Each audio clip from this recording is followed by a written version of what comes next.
Kamera pengawas di salah satu rumah warga merekam saat dua pelaku jambret melakukan aksinya di Jalan Jenderal Ayani 910 Ulu Palembang.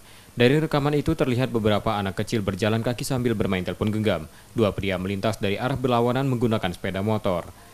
Kedua pria tersebut sudah merampas handphone korban setelah korban melaporkan kejadian tersebut ke Polrestabes Palembang. Polisi dari Unit Pidana Umum Polrestabes Palembang yang mendapatkan identitas pelaku dari rekaman CCTV menangkap kedua pelaku. Namun karena berusaha melarikan diri saat proses penangkapan, keduanya dilumpuhkan polisi dengan tembakan.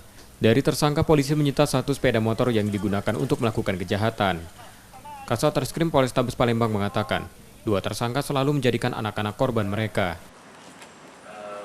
Untuk kronologis, kita untuk tersangka ini melakukan penjambretan merampas HP korban yang memang korban itu sedang main HP.